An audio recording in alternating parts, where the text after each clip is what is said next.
Hey there, I'm Alan Matthews from Classical Guitar Shed, and we're going to tackle the question, how long does it take to learn to play the guitar? What a great question, and we are going to dig all into that. If you enjoy it, please subscribe to this channel. Click the little bell for the notifications.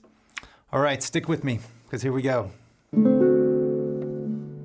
How long does it take to learn the guitar? Well, we could take a philosophical approach and say, it's a lifetime journey.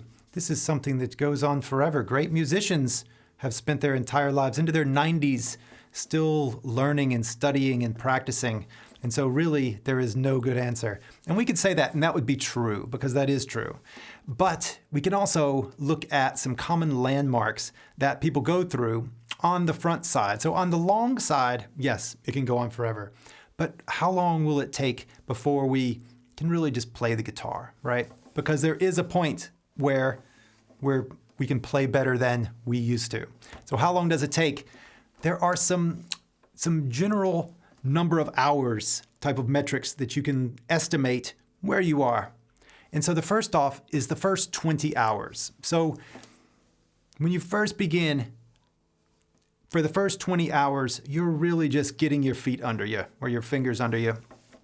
And so until that, so if you start to play the guitar, you should commit to 20 hours. So what does that mean? Well, you can divide however long you practice. If you're 15 minutes a day, well, then that's going to take whatever that is, 80 days of practice. So 80 practices for you to get to that 20-hour mark.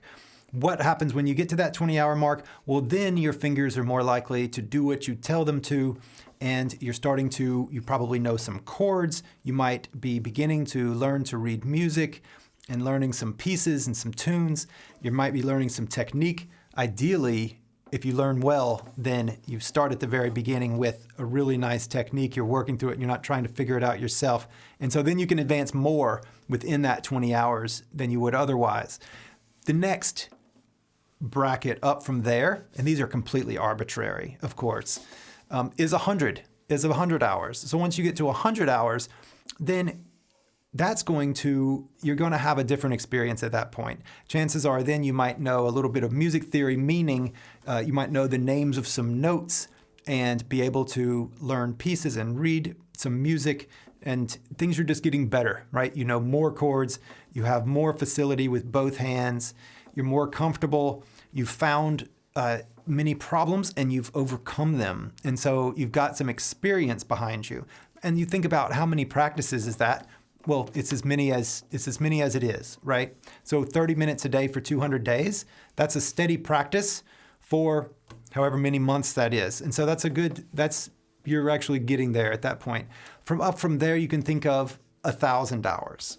And then we're getting into an intermediate level guitarist. And so this is typically a few years of playing with most people's schedules of actual practice. And I should say that this assumes that you're actually practicing. There is a difference between playing and practicing. Now, if you know a C chord and a G chord, and you just sit there and strum these, and then you learn 20 different tunes using just those two chords, well, you're not really advancing all that much. You're just getting really good with the G and the C chord, but probably you're not that much better after 20 tunes or 25 tunes with G and C as you were with 3 tunes, right? So for those first 3, you might have been actually practicing, and then you're just playing for the rest of them. So a lot of people have been playing for decades, but they haven't been practicing for decades. And there's a big difference there. So picking up the guitar and playing is different than actually practicing. When we're practicing, we're actively seeking to make things better.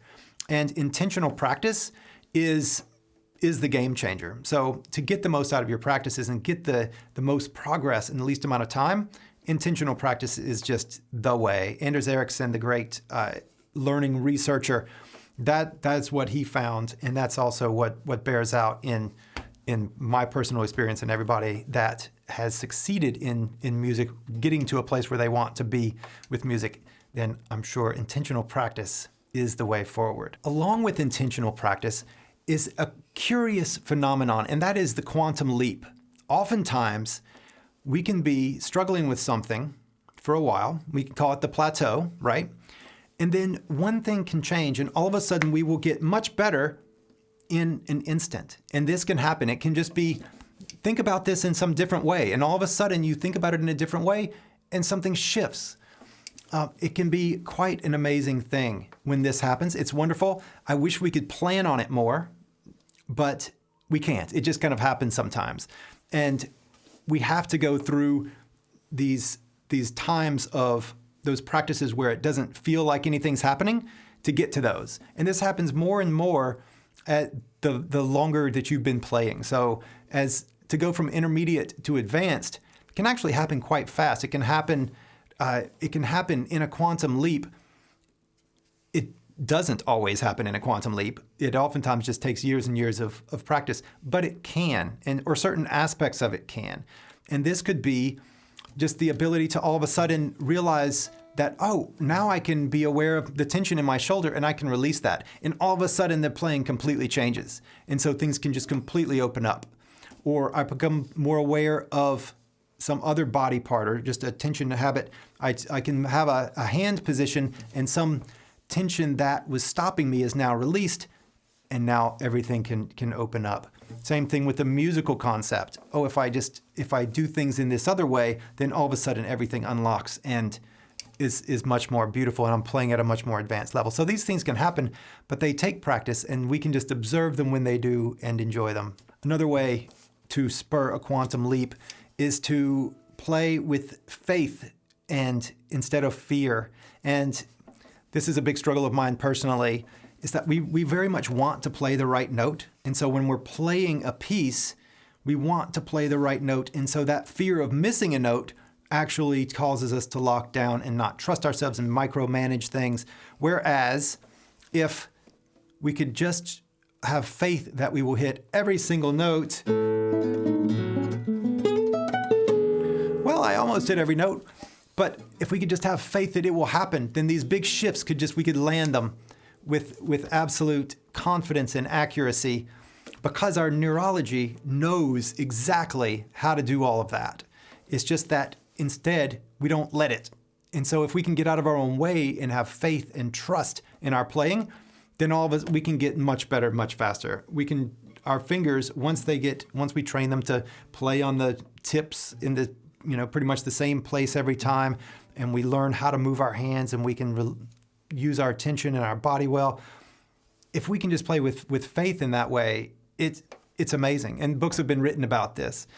But that's something that is hard to do before the first 100 hours or so like that. You can still work on it. You can still have faith that everything's going and it's going to be better. You can still be aware of tension in your body and release it gently whenever you find it, and just say, okay, well, I've noticed that my arm is stiff. Maybe I'll just release my arm.